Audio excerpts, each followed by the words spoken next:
it all leads up to this, and this is what I really can't stand about the Ellen show, and what really, like, I think is the biggest ruse and the biggest charade on the Ellen show. And it's those fucking children she has on. They all know what's going on. Okay? I'll start off with the entertainer children. They all get a pass from me, all right? They all get a fucking pass because she usually picks them off the internet or whatever. And hey, a cute kid with a talent's a cute kid with a talent. Put them on TV. I'm not talking about that shit. Those kids are fine with me. But the kids on Ellen that aren't fine with me are the ones that do charitable shit. And then they end up on Ellen. Because I don't know about you, but I don't fucking believe those kids. I think they know exactly what's up, and getting on Ellen was the goal all along, and they're fucking smart kids. They're not fucking pushovers. They know the game. They know the business right now, and they know if they do something cool, they're going to end up on fucking Ellen. And I've seen it. I watch that show all the time, and I've seen it 1,000 times. And look into their fucking eyes because you can see it. Because I think about it all the time. You see a bunch of kids on there. Oh, my God.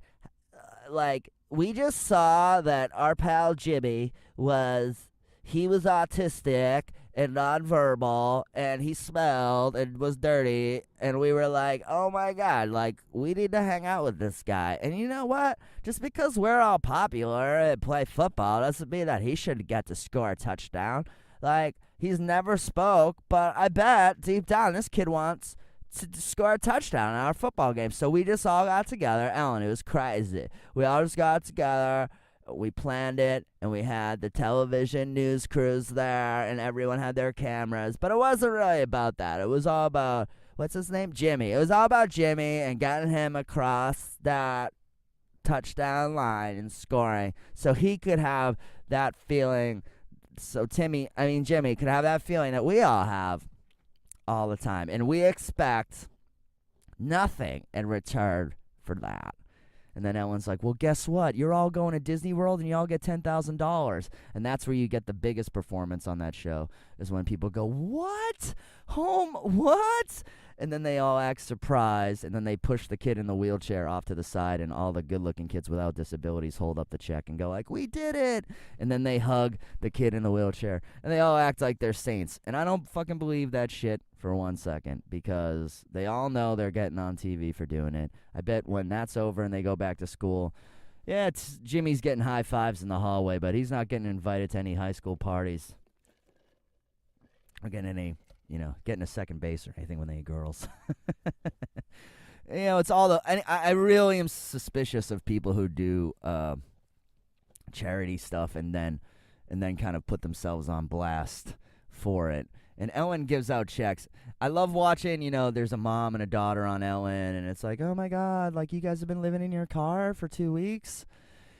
Or for 2 years? And they're like, yeah, but ever since my husband died of tinnitus back in 2001, things have been tough. And then it cuts to some video where it's like, in the arms of an angel. And then it comes back and Ellen's like, well, guess what? We got you a new car. And then the people go, what? What? And they act surprised. It's like, come on, you fucking flew to L.A. to go on this show you watch where they give away cars to poor people every day, and not not one part of you in the fucking 4 hours it took on the plane and the 12 hours it took to get to the hotel and shower and come to the show and sit in the green room. Not one time in all those hours did you think, hey, I'm a poor person and I'm going on Ellen and I got a sob story. Maybe I'm going to get a new car and a big fat check or some shit like that. No, that never occurred to me. This is a total fucking surprise. And it's the same thing with these little fucking rats who are out there exploiting kids with disabilities to get themselves on the news and get some free shit. And then they got this great thing on their college application. Oh my God, I was on the Ellen show when I was 12 because I fucking carried a fucking kid with cerebral palsy across the finish line at a cross-country meet. And they're like, holy shit, you're fucking awesome. It's super cynical. Every girl I ever dated hates that side of my personality.